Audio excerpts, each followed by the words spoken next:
this panel, we're going to be discussing AI and energy. So hardly a day goes by when we don't hear something about AI and energy. That means insatiable demand, power that needs to be delivered over a grid that may or may not be up to the task, arguments who pays for it, and at the same time, AI might help us manage energy more efficiently than we have up until this point. And of course, it's always possible that we're in a bit of a bubble and it's overhyped. And we'll get to the bottom of all of these questions and address what government can, should, and should not do about it. Let me just do a quick top-line introduction in the nature of time, and then you all can go to the bios and later on think, oh my God, I heard from this person, I can't believe it. So we have Tanya Das, who is Director of AI and Energy Technology Policy at the Bipartisan Policy Center. Marsden Hanna, who is Head of Sustainability and Energy Policy at Google. Marty Hopkins, who is a partner at Wilkinson Barker Knauer and LLP, WPK. And Frank Wallach, who is the Holbrook Working Professor of Commodity Price Studies, Department of Economics at Stanford University. I'm still trying to figure out what he taught me when he was my professor. Someday I'll understand. So let's start with just the fundamental question. Is AI's energy demand different from past technology shifts, or is this sort of the latest grid stress story? And if it's different, tell us, give us a sense of the scope and scale of the issue and the problem. So this is the most open-ended question. Whoever wants to take it from here can. All right, Frank. Obviously, yeah, no. I would personally, certainly my view is that it's fundamentally not much different, and I think the interesting thing there is just think about everything that Chad talked about in his talk. Automation, substituting away from things that are really, that we did not like to do, all requires energy and electricity, and a good example would be is up until probably the turn of the previous century to probably about 1970, like clockwork, according to, again, Chad's graph, the demand for electricity in the United States grew at about 7% per year. And that was pretty much something you could count on, which meant that you're building power plants to meet that demand that was growing at 7% per year. Then came the Arab oil embargo, and the price of oil rose to about $30 a barrel, and much of the electricity, particularly that on the East Coast, was being produced with oil, so there was both a shift away away from producing electricity with oil, and then also a need to raise retail prices. And again, I'm an economist as well. What you got was a slowdown in demand because of the fact that the price of electricity got a lot higher. So these sorts of patterns are repeating themselves as well in a number of developing countries. I do a lot of work in Latin American countries, and they experience rapid growth. So these sorts of growth in electricity demand is pretty much just the result of people substituting away from things they don't like to do, like climbing stairs, to riding up in elevators in tall buildings that they built, or just building buildings and the like. And so the other thing about it is that it's probably responsible for the flat load growth that we've seen in, let's say, the past 10 years. That is the sort of baseline that I think most people see is the fact that behind the meter solar. I mean, that's one of the things that you don't see in the statistics, is the fact that what only thing that you can measure is what is effectively coming out of the grid to your house, because the behind the meter solar is netted off of that, as well as energy efficiency and the like. So that, at least in the United States, I think, and in California and other places, helps to explain a lot of why we see pretty flat load growth. So the bigger problem to me is the fact that what we're trying to do is green the grid, and that is very challenging, and so that other people get to speak, I'll stop there because I think there are further questions on that. But to me, it just seems, again, the standard thing of just moving away from using more and more electricity. And again, more and more is coming because of the desire of EVs, electric vehicles, and electrification of space heating. So I might take just a slightly different take on that. I think it is different than anything we've seen before, just because of the scale. So most of my work focuses in ERCOT, which is in Texas, and just to sort of give you a couple of statistics about like where we are and what they're predicting. So peak demand in ERCOT is 85.5 gigawatts in August of 23. In April of 25, the transmission service providers forecasted 218 gigawatts demand in 2031. So that's a massive increase in 6 years. The legislature passed a bill that required some adjustments to that forecasting. And even after those adjustments, the forecast is still 145 gigawatts in ERCOT for 2031. And so that's almost double our peak demand of the system. So, I mean, that is just enormous. So just for context, explain, how many gigawatts does a typical power plant deliver? Like, what are we talking about in terms of extra needed capacity? Okay, so we have, well, there are many different sizes of plants, obviously. I would say a typical solar installation, you could do maybe 300. You have a lot of 150 megawatts solar installations, 300 megawatts. Some of the largest gas turbines are, 500 megawatts, maybe up to 1,000, but that's about where you top out. And so you can start combining at least, and somebody else that is an engineer perhaps could add, I'm a lawyer, I'll just preface that. So, but that's what we typically see. And then you can have much smaller units and you combine them into larger capacity plants. But so on the generation side, just for to kind of balance that out. So we're talking about load. So on the gen side, let's see, I wrote this down. We've got 103 gigawatts currently installed, and roughly, and that's not available all the time. Obviously, you have planned maintenance outages, and power plants trip, et cetera, right? So sun doesn't shine, wind doesn't blow. It's not always available. And then we have a queue, an interconnection queue on the generation side with approximately, I think it's 432 gigawatts of generation in the queue. And there's always a question about how much of that is actually going to get built. I think some folks have done some studies that suggest maybe 25% of that gets built. We've got,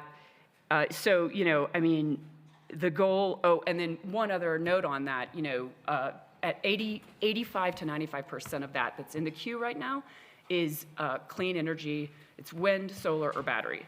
So of that, we have limited of the generation that is in the queue is dispatchable. And so as a part of that, one of the things that Texas has done, they created the Texas Energy Fund, which was intended to incentivize natural gas plants and more dispatchable generation. Its goal was to add 10 gigawatts of gas through low interest loans and grants. That program is fully funded, but the projects that are currently going through the process are, I think it's been, I don't know if folks would call it successful yet. There have been many large projects that have withdrawn due to the economics just not working. So to interrupt you again for a second, and we'll keep going on this, Yep, but you said it's fully funded. By whom? The state of Texas. The state's Yep, funding, yep. okay. So anyway, the scale is just enormous, and the question is whether we're going to be able to meet the demand, I think. Yeah, just Is to. there room for debate, or should we wait? Absolutely room for debate, but let's... what you described is true of every interconnection in the United States and in the world. Everybody forecasts a lot of demand. Everybody forecasts a lot of needs. But, and I would just caution that and a lot of people will probably lose money but that's part of the process, because in the interconnection queue provides you an option. And a lot of what happens in the interconnection queues is you can sell your place in the queue to someone else or trade it away if you want to. And the other thing about it is you also have to get essentially prove deliverability of your energy to the grid, which means you have to get transmission access and things like that. So it's sadly, every ISO wants to have a large load growth, but all forecasts are wrong. Some are good, some not so good. Mars, I bet you have some perspective. Yes, no, I'd just say from the Google perspective, I think we fall a little bit more on the Marty side of the scale here. We do feel like this feels like a different moment in time. Historically, energy load growth has been the norm, but we started from a much smaller base. And now what we're seeing is very large potential additions to the system to meet economic demand. The FERC five-year ahead load forecast in 2024 tripled from the prior year, and they forecast 128 gigawatts nationally by the end of the decade. That's a 15% growth from current infrastructure. That may sound like a relatively small number, something that's achievable in 5 years, but infrastructure is very different. The build timelines are much longer. On average, for example, it takes 7 to 11 years just to permit an interstate transmission line. Building a large natural gas combined cycle plant is a multi-year endeavor. So what we're running up against is a mismatch between the pace of infrastructure construction and the pace of the AI load growth demand. By the way, it's not just AI, it's also manufacturing. As the president looks to bring manufacturing back to the United States, that will require a tremendous amount of power. It's also electric vehicles. There are a variety of sources here. So it does feel like a different moment in time to us, really given the scale and the pace. So I want to add some numbers to this discussion. And I agree with both perspectives, actually, because we are seeing different trends at the national level and at the state and regional level. So at the national level, it is true that data centers are not the primary source of electricity load growth. So BPC, we did a study on this and predicted that by 2030, we expect that at most 25% of new electricity load growth is going to come from data centers. 75% is likely to come from all those other sources, increasing electrification, manufacturing, et cetera. However, data centers tend to cluster in different regions of the US. I can use this analogy because my parents are Indian immigrants, but data centers are like immigrants. They like to go where their friends are. So data centers are particularly unique as loads because they're very, very large loads in comparison to other sources of load growth, like electric vehicle chargers, as an example. You can imagine are like kind of smaller, distributed. Data centers tend to be 100 to 200 megawatts plus, maybe the size of a significant new manufacturing facility, but they get built way more quickly than other facilities. So a new manufacturing facility for chips might take like 6 to 8 years or something. A data center can be built in 2 to 3 years. And so for these reasons, data centers are a very unique load because they're being built in specific states and regions across the country. That is making it really important for states who are seeing that load growth from data centers to have really smart local, state-level policies to be able to deal with that load growth. Virginia, where I live, is seeing this at a very deep level. That is the largest data center market in the entire world. I saw recent estimates that 70% of the world's internet traffic either passes through or originates in data centers in Loudoun County, Virginia. But Texas and other states as well are really becoming central spots and hubs for this data center build out. So it really is both a national and a regional issue. So how do we pay for it? Marty mentioned a project funded by the state of Texas. And if 75% of the demand is not coming from data centers, then how do we, who's supposed to pay for all of this? And one of the debates is whether somebody pays for installed capacity or only as they use it. How do we think this through?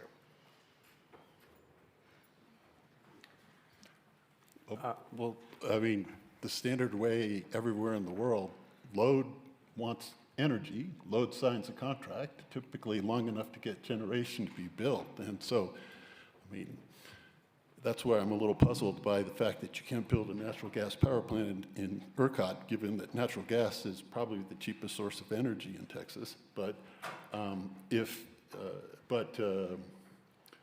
that's the typical.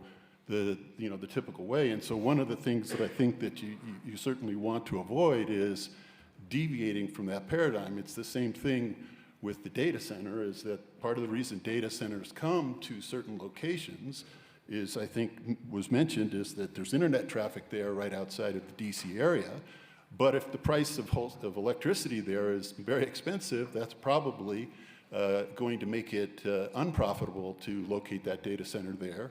Similarly with ERCOT. ERCOT has very low electricity prices. It's very easy to build in ERCOT, largely because the PUCT is essentially in charge of both the wholesale market and the retail market, because Texas is not legally interconnected with the rest of the United States and therefore subject to FERC jurisdiction. So as a consequence, this makes it a very attractive place to build. And moreover, the other is that the transmission expansion policy in ERCOT is much, much better than in places like California, where you may identify a transmission line you'd like to build, but it'll take many, many moons before that gets built. So, but I think all these factors are what's driving it. So what I come back to is just there, we already have in place in the United States pricing mechanisms that are going to provide those signals.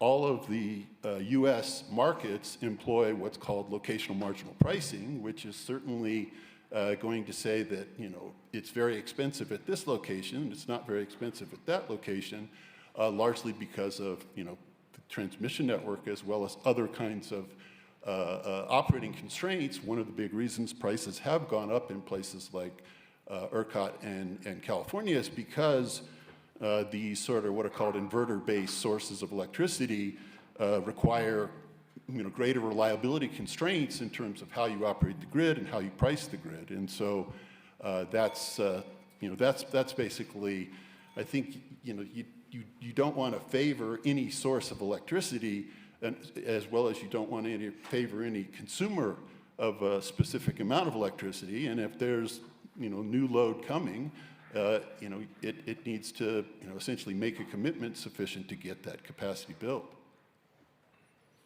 So.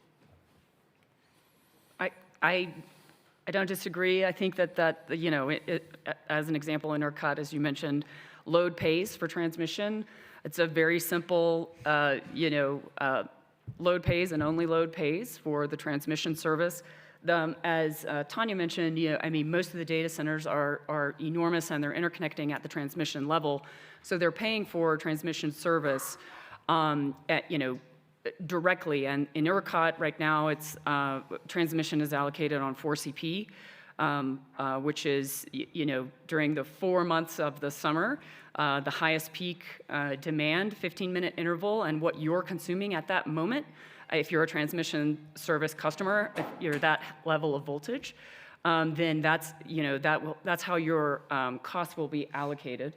And so I think that, you know, to your point, I think if you think about the transmission upgrades that are necessary to interconnect a 5 gigawatt data center campus, that would be enormous. And the question is, how much of that should be borne by the market as a whole? And I think there are, you know, ongoing debates among stakeholders about how that should be allocated and whether, you know, those costs will be shifted to, you know, residential customers or small commercial customers in a way that, you know, it's essentially like too much for them to bear. As a proportion to what they're using the system for, and I think there are lots of smart people that are trying to solve that problem. I think it's really important that we get it right, and I do think there are some things that are happening in you know, what I'm seeing is the data centers are paying obviously some portion of a kayak or a contribution in aid of construction. So anything that is above some kind of standard facility or standard allowance that the TSP is providing, then the data center would be paying for that directly in cash, and so that's, you know, potentially offsetting some costs that would be allocated more generally. But there still is major upgrades that are happening that are going to be paid by the market. And so I think the question is, folks are talking about whether it would be appropriate to have a, you know, data center class specifically and costs be allocated to them in a different way.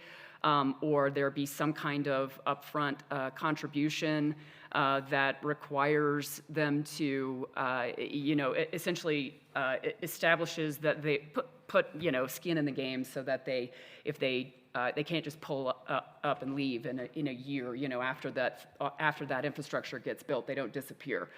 I think that in ERCOT now, the transmission upgrades are, those costs are securitized by the customer. So let's say it's a $40 million upgrade.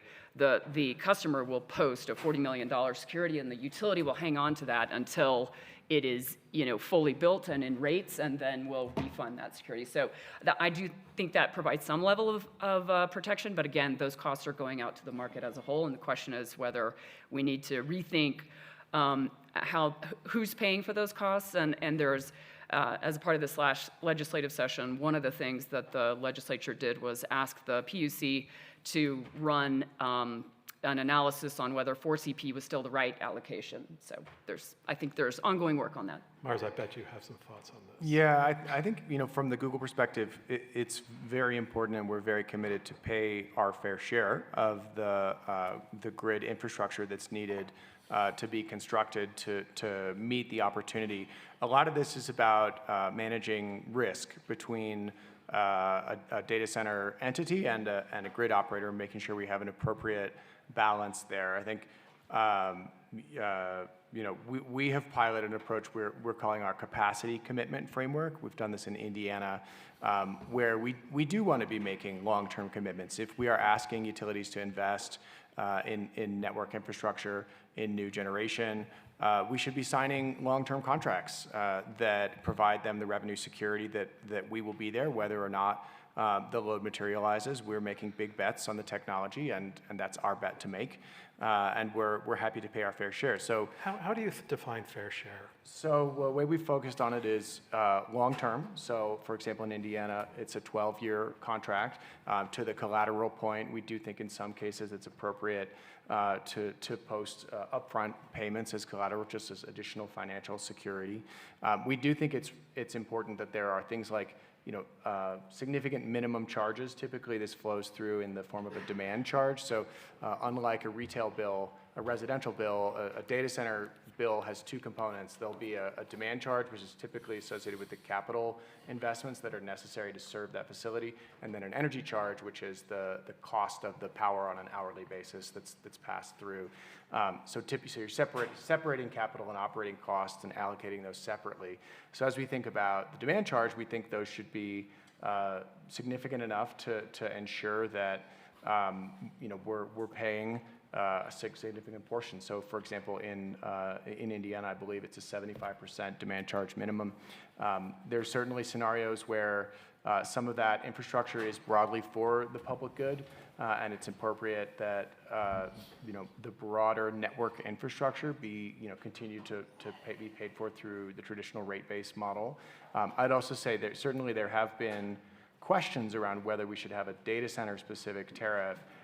We have concerns with that approach when we start to get into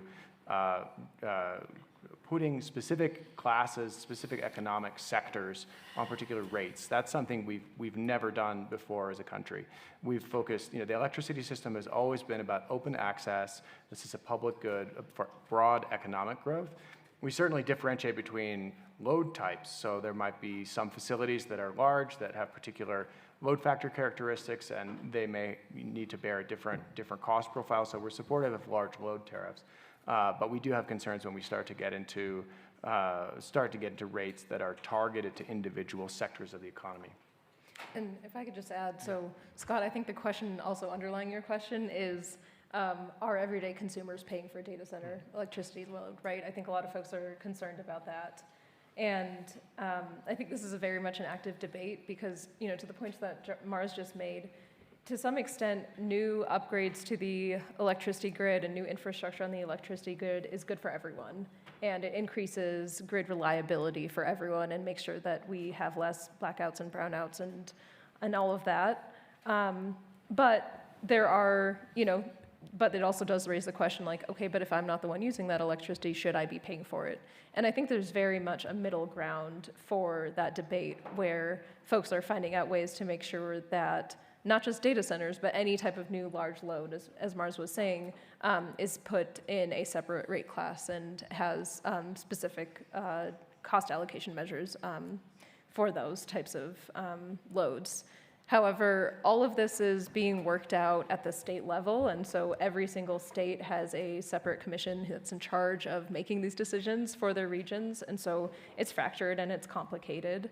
But to that point, you know,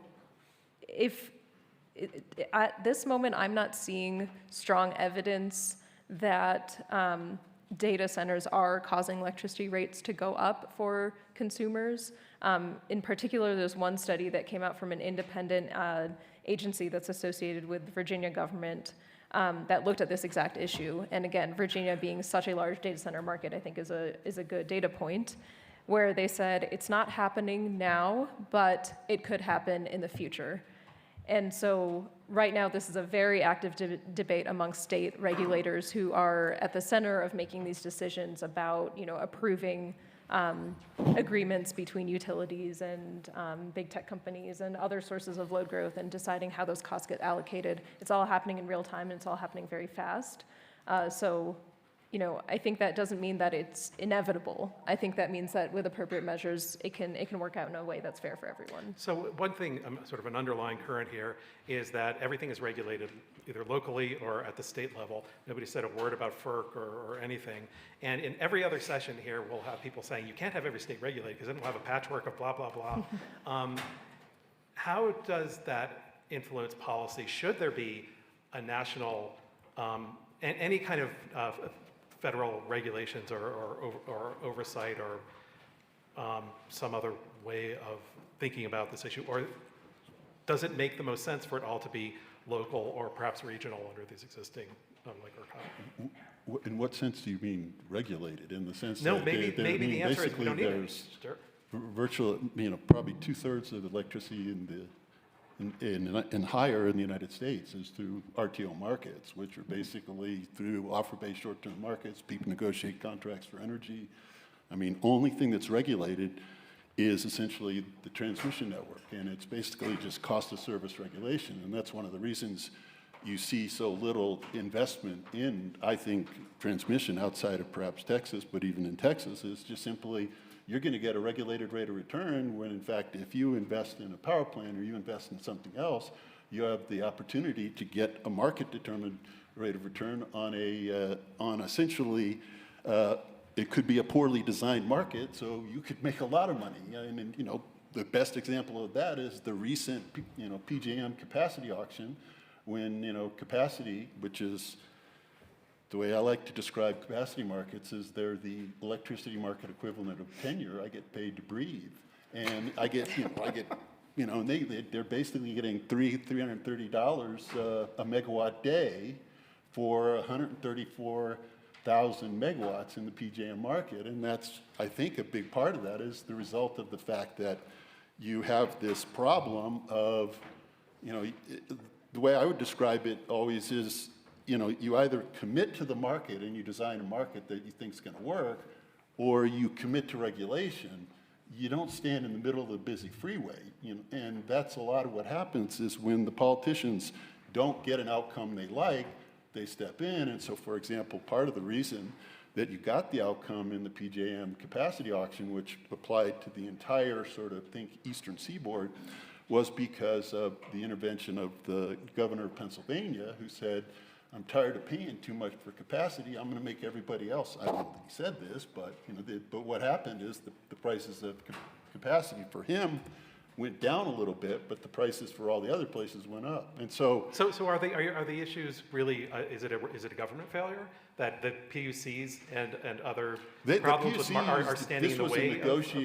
This was negotiated between PJM is FERC jurisdictional, whereas it was just negotiated between the Pennsylvania governor and the PJM market operator. So, the thing I find so amazing is, I don't know what you'd call it, but what's interesting is that the big thing now that they want to try to do is put onto the PJM board appointees of each of the states by the governors of those states. Whereas that's precisely the problem that is holding up the entire California sort of extending eastward to get a single wholesale market or RTO market in the West. It's because most of the board in California is appointed by the governor of California. And, the one thing that all the Western states know is that, the California, has the sniffles, they get pneumonia. So they don't want to buy into anything that's California. So it's holding things up. But I think, I thought there was a great comment yesterday at the start of the Attorney General's talk about, what do you do? Politics are everywhere in this area because this stuff is essential to modern life and getting even more so, and it's just extremely complicated. I mean, and that's a problem. So let's say you're a benevolent dictator. We're beginning to learn what it's like with a dictator, but not a benevolent one. So let's pretend we have a benevolent dictator. What are the changes you would make to deal with these issues? Anybody? Well, since maybe this was the one I hoped you'd feed me, but I'm in the business of education, and one of the frightening things to me is to tell our students. They'll say, okay, you teach the class. You say, who is going to respond quicker to a change in a paradigm? A regulator, who is employed in a sort of a government job, has a good pension, et cetera, or a market participant who is highly incented to get bonuses and all sorts of things like that. And most of the students figure that one out. And so, the big problem, and this is one of the things we've tried to do besides, being the economist that my wife always says just complains about things, is, okay, how can you make or help facilitate this process? And one of the things that we do is we've developed a number of sort of training kinds of modules and the like, and this resonated again with the thing I heard last night, of trying to get the staffs of regulatory commissions, state agencies that do energy to understand that before it was, I set a price to allow the vertically integrated utility an opportunity to recover its prudently incurred costs. That would be, you'd say, a lawyer, an accountant, and perhaps engineer-based process. Now, under the wholesale market regime, I set a bunch of market rules that hopefully provide incentives to market participants to recover prudently incurred costs. And one of the big benefits of having a market is if you do something that's not very smart, you lose all your money.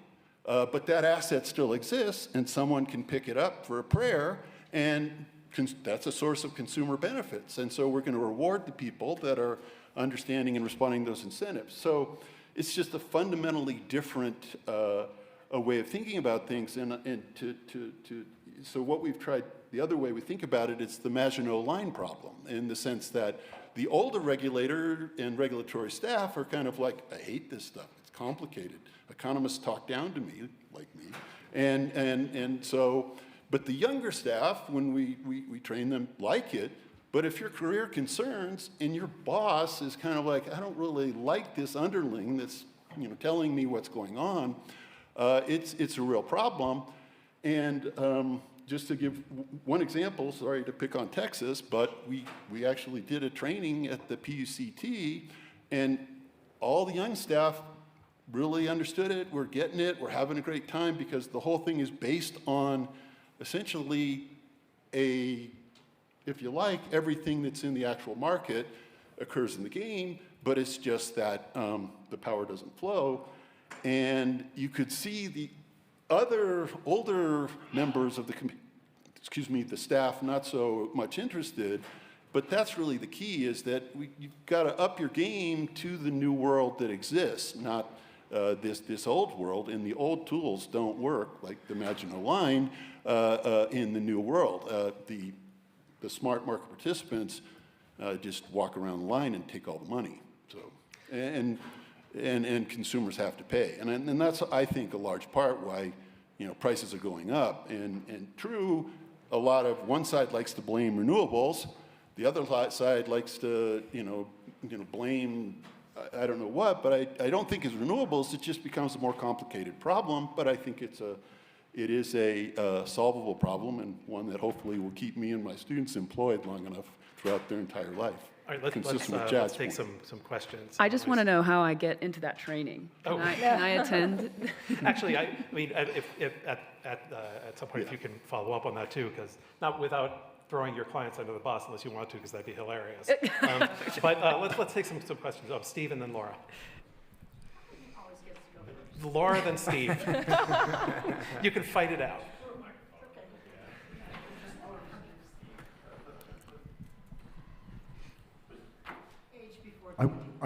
Age, the oldest guy in the room. What I wonder about is the market mechanism response given this unique aspect to data centers. They can be anywhere in the country and serve us everywhere. You understand that, right? There's no data centers of any significant size in the state of Colorado, and everything you've got on your phones and laptops are working fine. And everything is in the cloud today, and none of you ever delete your old photos and videos. So our industry has to build a new data center, a new billion-dollar data center once a week, on average, just to keep up with the demand, and that's before we've even brought AI into the equation. It just puts more electricity demand on it. And this is a good thing, because it's driving our economy, creativity, and growth. But given that we can be anywhere, should we just look to put data centers in places that have power and where the locals welcome the jobs and the tax revenue that we bring? Or should there be some industrial policy for it? You got my, this is like a fabulous question. Sorry if I jumped in, but this is one that I think is really the game changer with respect to data centers. In that, data travels at the speed of light in a fiber optic cable. That's quite different. That's fantastic. And then the other is, data centers probably, as you know, they're just giant air conditioning units for most of the power and lots of very, very hot CPUs and the like. So there's lots of reasons you might want to put them in places where you don't need as much air conditioning, but you can connect them up to the network. And I apologize for characterizing data centers that simply, but there's a lot of air conditioning that gets used. And to me, that's a really interesting thing, because the other thing that you could potentially do is you can be flexible load, in the sense you could say, okay, this data center located in Texas, it's a really hot day, and we're gonna ramp it down somehow with some sort of AI software or whatever. But your query now goes to this data center to someplace else, or part of your query goes there. And the only way that's going to happen is you got to see the value in that. And you see the value in that because the prices that get pushed through in these wholesale markets, you actually face.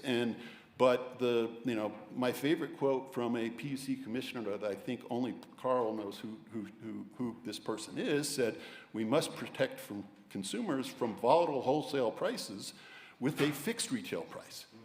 And I'm like, no, you're just not letting them benefit from consuming when the price is low or shifting away when the price is high, and they just pay an average price that doesn't reflect any kind of responsiveness. So, that to me is what's, that's game changer one. Game changer two is, and this is a shameless plug for a lot of the work that we've been doing up in Canada, is like with EVs. They're fantastic. You have level 2 charger at your house. That quadruples your electricity consumption. And the thing is, it's beautiful about the EVs is when you put the energy in isn't when you use it. But air conditioning, sadly, and I think there's opportunities there as well, is that. So, to me, I think this stuff is really exciting, but it's a very different world, where in the old world, it was my utility was my kilowatt insurance provider. I said, I pay you 10 cents, and you guarantee whenever I want a kilowatt hour, I get it. It's a very different world now. And I think that's where we're going to go. Laura. My question is for Tanya and Mars. Very generous of you that Google wants to pay for extra load. Great. Tanya, you cite a study for Virginia saying, hey, extra costs aren't going on to consumers.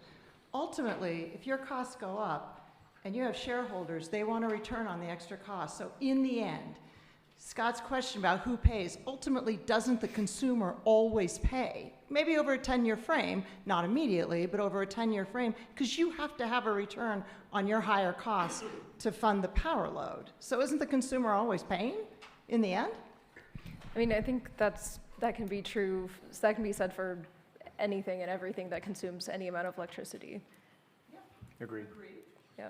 Yeah, I mean, at the end of the day, the companies are making tremendous investments in infrastructure, but we're only going to continue to do that if we see a return and if AI diffuses into the economy and that starts to generate the revenue that can support this level of investment. So, I mean, I totally agree. I think that's the same case for every technology. I would be remiss just if I didn't say that I think that's actually, sorry, was your name Steve? I missed that. But I think that that's actually what's happening in Texas. I think that that's why we're seeing like significant data center development in Texas, because I think the incentives are, they're not getting everything right, but they're getting close. And folks, and there is, somewhat available cheap land, and typically cheap power. And so, I mean, I think that is, the market is working like it's intended to. And there are some things that, and I would also be remiss if I didn't say that, and we didn't talk about this, I'm surprised we didn't get to it, but behind the meter solutions are also like a major, thing that goes along with these. And I mean, so when you're talking about a data center, and which a lot of them are doing, voluntarily, they're bringing their own generation because of the timelines to get interconnected. They can build their facility and a generation plant next door within, that time frame. And so they're bringing their own generation to the market. Can I just jump in on that? Because that's a really important point. I think we see that kind of action as a response to a market failure. So our strong preference is for grid-connected generation. We want to be served by a utility that's able to place generation where it's most cost-effective and use the grid to deliver that power to us. When we're out in the market trying to site new data centers, the number one constraint we're running into is transmission grid congestion. And that's the result of a number of different things. In part, that's grid fragmentation. For example, in the Western United States, there's 38 separate grids that are largely independently planned, independently operated. There's limited interconnection between the two, and that just makes it difficult if you want to build a power plant or build a data center in a certain place. If you're only operating on a small grid, it can be challenging.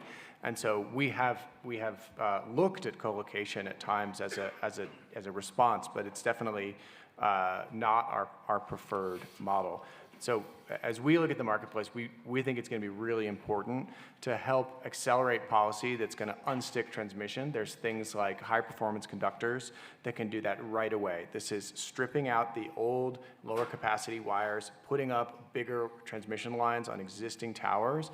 You can double the capacity of the line for a fraction of the cost that it would require to build a new line. That can be done in 18 months. That's the kind of thing we should be doing everywhere in the country. The challenge, the reason we're not doing that is, there are misaligned incentives in the energy regulatory space that encourage larger capital investments over more economically efficient, optimizing the system solutions like that. And so we're not seeing a run to those kinds of technologies, and that's a policy issue. And we need to see policy that's going to incentivize those kinds of solutions. Similarly, at the federal level, permitting is a tremendous challenge for things like transmission. I mentioned before, it can take a decade, pre-construction, with just paperwork. We were supposed to solve the problems, not just list them. I mean, they're just endless. We got to like 5% of the topics we wanted to talk about. And also, just quickly, before the panel started, I was pointing out, we did our first panel here on AI in 2017. The word energy wasn't even in the transcript anywhere. Nobody mentioned it at all. So it's kind of interesting that now this is what we focus on. But thank you all very much. We could keep going on this for hours, and I would love to. So in the afternoon, if you want to do that instead of hike, it's going to be great. But thank you very much. And we'll take a quick break now. I don't know. But yeah. Take our chocolates. Yes, your chocolates. Don't forget them. What's that? Didn't want them to forget their chocolates. No, when I was just, that schedule they have has a 25-minute break. Oh, shit.